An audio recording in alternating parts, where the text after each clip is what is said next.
23岁死的时候，他是吊死的，很可怜的，真的很可怜的。83年前，上等兵吴少龙自杀殉国，临终前他留下一句遗言：如果我死了，要把我送回家。这句话战友黄爱莲记了一辈子。我是孙春荣，一个打扫战场的人。2023年，湖南汨罗一个志愿者告诉我们，在华江村揽龙湾有一户特别的人家，家中3代人都在守护着一个墓。这个墓是一直是你们家守的？是的。就在那边。墓地的主人名叫吴少龙，他不是本地人，而是来自千里之外的安徽省陈椒。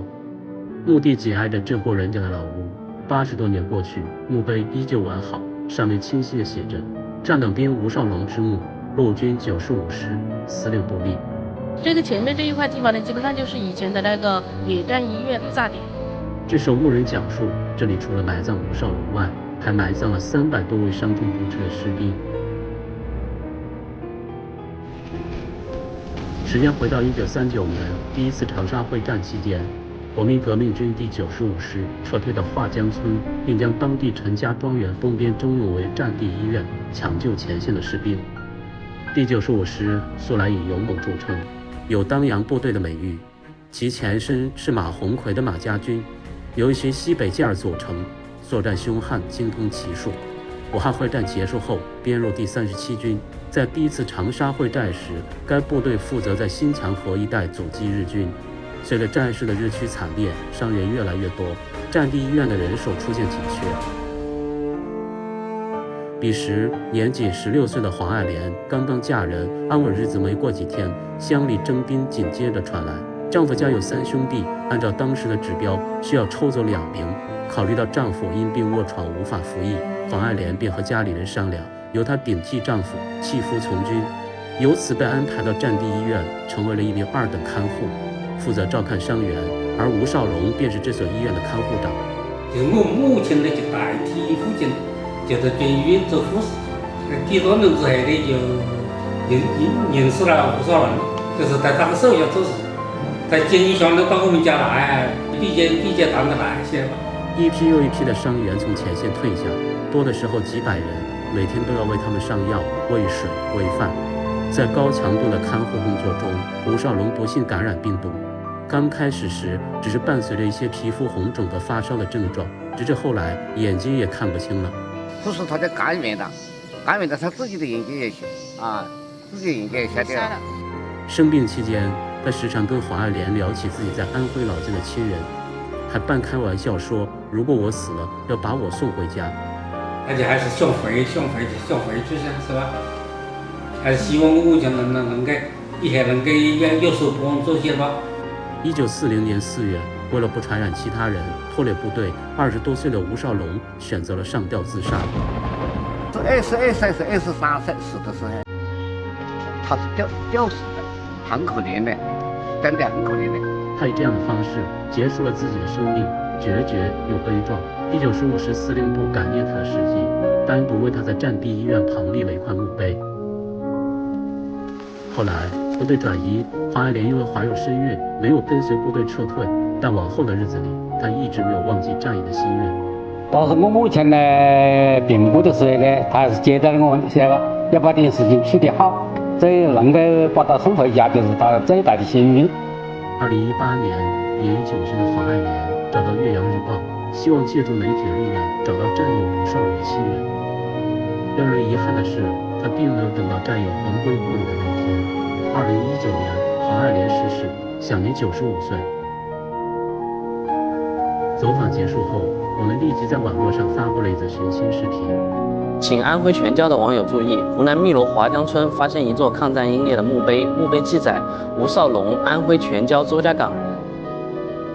这条承载着英烈思念与守护深情的视频，很快引起安徽省陈椒县退役军人事务局和相关媒体的关注。得知吴少龙英烈的事迹后，工作人员们没有丝毫耽搁，立即在当地展开了全方位的寻亲走访工作。根据黄爱莲儿子的讲述，吴少龙在老家还有一位弟弟，若尚在人世，如今也已年近90。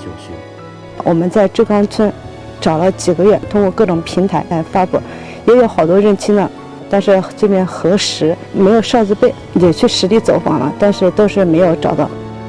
虽然没能找到吴少龙的直系亲人，但全椒县退役军人事务局的工作人员用一句温暖而坚定的话语，给了这位漂泊异乡的英烈最坚实的慰藉。没有找到他的亲人，我们全椒所有人都是他的亲人。他们计划将吴少龙的遗骸迁回老家的公墓安葬，让这位在外漂泊83年的英烈回家。2023年8月11日，吴少龙遗骸迁葬工作正式启动。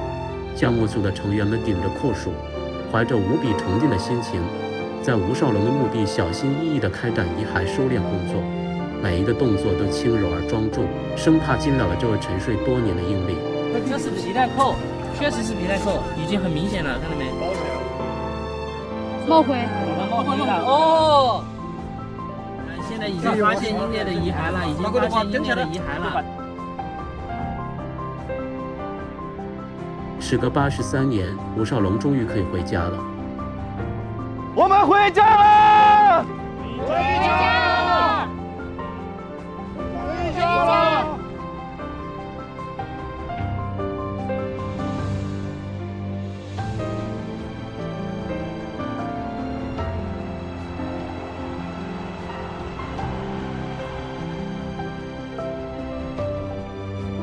回家那天，家乡的人民自发前来，用最隆重的仪式迎接常年异乡83年的游子。历史83年，英雄终于如愿重归故里。敬爱的前辈，你们抗战英雄，民族脊梁，为强爹视死如归，与日后血战到底的抗战精神，将永远给予后辈们。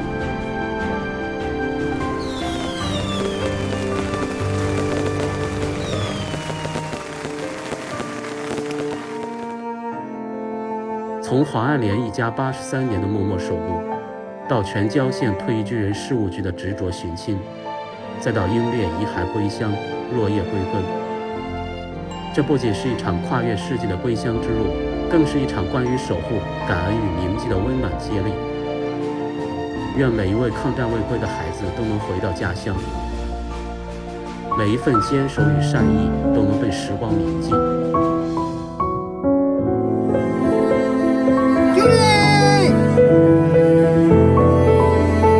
我们找到了他的帽徽。我爸爸临终之前心心念念的就是我的姨姨。你别再回家了。